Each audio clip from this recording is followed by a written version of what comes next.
Bonjour tout le monde. Bienvenue à cette conférence de presse du ministre de l'Immigration, de la Francisation et de l'Intégration, M. Jean-François Roberge. Le ministre va commencer par une allocution et ensuite on pourra prendre les questions. Donc, sans plus tarder, je laisse la parole au ministre. Merci. Bonjour.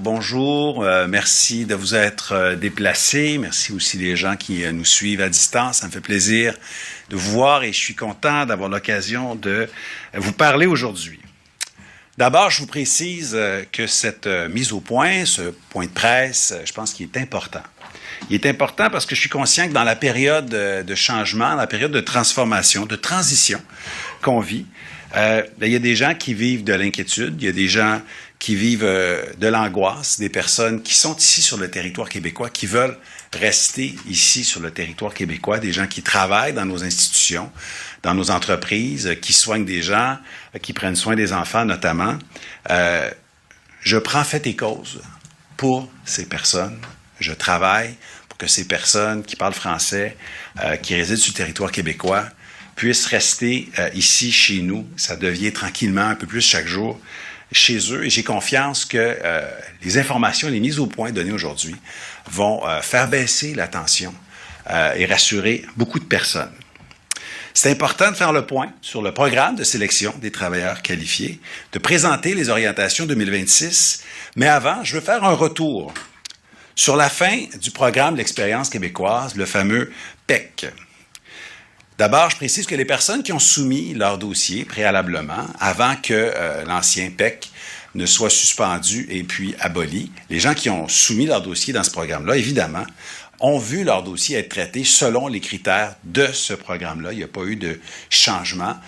Il reste encore très peu de dossiers soumis dans ce programme et ils seront traités selon ce programme et non selon le nouveau PSTQ. Ce seront les nouveaux dossiers qui seront traités selon le nouveau programme.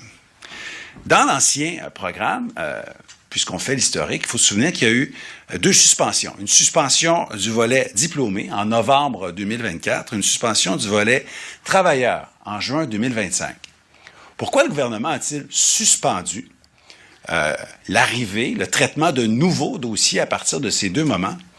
Bien, parce que nous avions atteint, sinon même dépassé, nos plafonds. On avait atteint, sinon dépassé, les cibles qu'on s'était données comme gouvernement dans le cadre des planifications pluriannuelles d'immigration.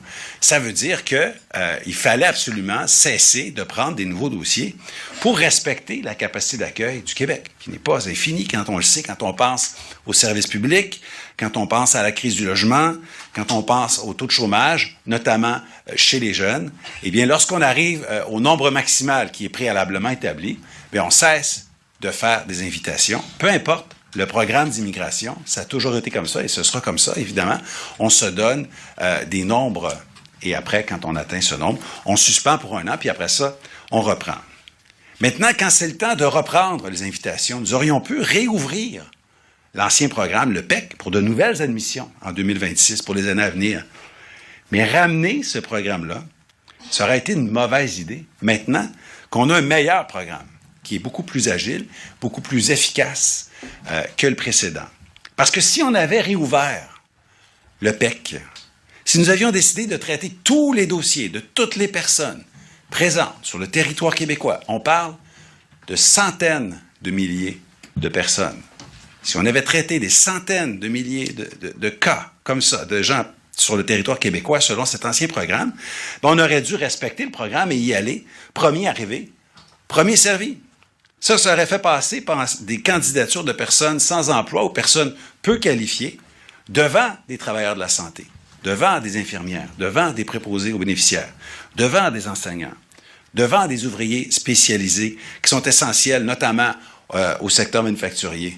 Avec le PEC, on aurait aussi fait passer des personnes sélectionnées par le gouvernement canadien, notamment dans le programme Mobilité internationale, mais dans d'autres programmes aussi. On aurait fait passer ces personnes-là, que le gouvernement du Québec n'a jamais sélectionné, devant des personnes sélectionnées par le gouvernement du Québec, devant des personnes qui sont dans les secteurs prioritaires pour le gouvernement du Québec, évidemment.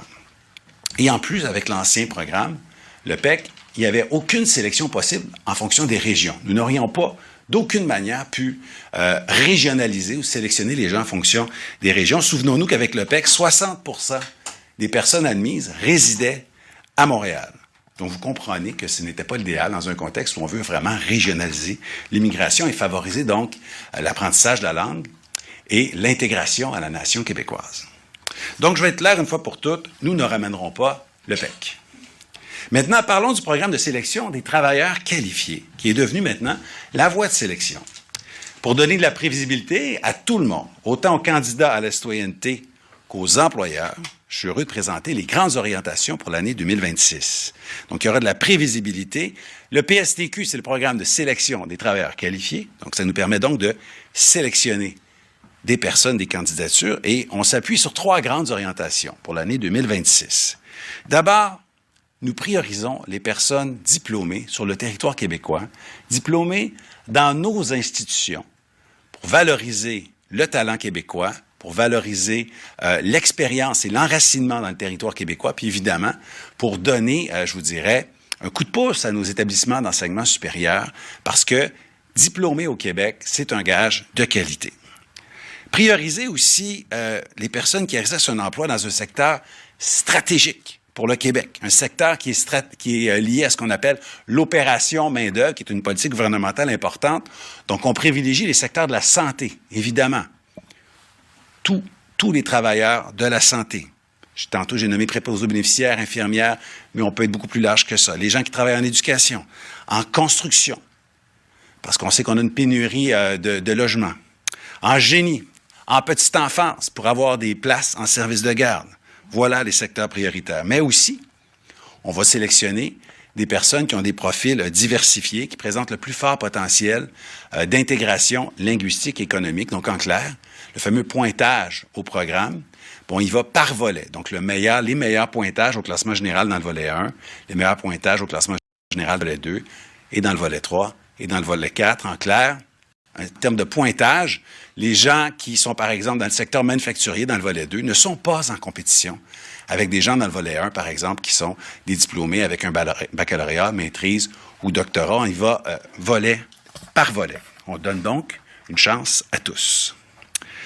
À chaque fin de mois, il y aura des rondes d'invitation au cours de l'année 2026. Ce sera donc à peu près 29 000 immigrants économiques qui seront sélectionnés, qui seront admis dans le respect de notre planification pluriannuelle d'immigration. Souvenez-vous, l'automne dernier, on a fait un gros exercice de consultation, une grande réflexion. On est arrivé avec un chiffre, 45 000 immigrants par année. C'est la capacité d'accueil au Québec, 45 000. Ça veut dire 6 000 réfugiés, 10 000 réunifications familiales et 29 000 immigrants économiques. Nous parlons depuis tout à l'heure de ces 29 000 personnes. Et on commence maintenant, en fait, hier et aujourd'hui, les invitations ont été faites. On avait dit 2500 personnes, c'est 2552 personnes, pour être beaucoup plus précis. 2552 invitations qui ont été faites. Et je peux vous donner des résultats très précis de cette première ronde d'invitations. Il y en aura à chaque mois. 1630 personnes détiennent un diplôme du Québec. On parle d'une grande valorisation de nos institutions, de la diplomation, et ça nous aide aussi dans la régionalisation. C'est important. Beaucoup de personnes sont diplômées en région. Donc, 1630 personnes, 64% des gens invités en janvier sont des diplômés du Québec. 1667 personnes résident à l'extérieur de Montréal et Laval. Donc, c'est 66% des invitations qui ont été faites à des gens qui résident à l'extérieur de Montréal et à Laval. Je pense que c'est la plus grande opération de régionalisation de l'histoire du Québec avec 66%. Mais ça ne veut pas dire qu'on n'en prend pas à Montréal et à Laval. Ça veut dire qu'on en prend quand même 34% de personnes, de candidatures qui sont à Montréal et à Laval aussi, c'est important de le préciser. 828 personnes exercent une profession dans les secteurs prioritaires dont je vous ai parlé tout à l'heure, santé, éducation, petite enfance, construction et génie. 25 personnes ont été invitées spécifiquement dans ce qu'on appelle la catégorie talent d'exception. On parle souvent de professeurs d'université, des chercheurs de pointe qu'on peut aller chercher, mais il peut y avoir aussi des gens qui se distinguent de manière internationale dans le domaine des arts ou du sport. Je répète qu'à chaque mois, tout au long de l'année, pour éviter qu'il y ait des gels et des dégels, des arriérages, des inquiétudes, de l'angoisse, bien, il y aura des invitations à chaque mois, toujours autour de 2000, 2500, mais pour les premiers mois, ce sera 2500 assurément. J'ai confiance que les informations que je donne sont rassurantes, vont permettre de rassurer des entreprises et des personnes. Et je veux dire, encore une fois, que je prends fait et cause pour les personnes qui sont sur le territoire québécois, qui maîtrisent le français ou qui sont en train de l'apprendre et qui rendent de fiers services dans nos institutions et dans nos entreprises. Et je lance aujourd'hui, encore une fois, un appel aux ministres fédéraux. Hier, j'étais en rencontre avec 2 ministres fédéraux. Et là, je le refais à travers les médias aujourd'hui.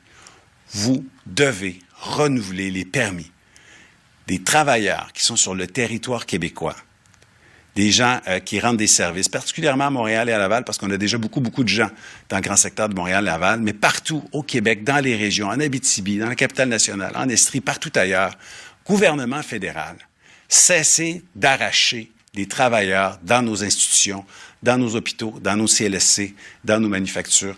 Renouvelez les permis de ces gens qui sont ici. C'est important. Ça va faire baisser la tension. Ça va diminuer l'angoisse.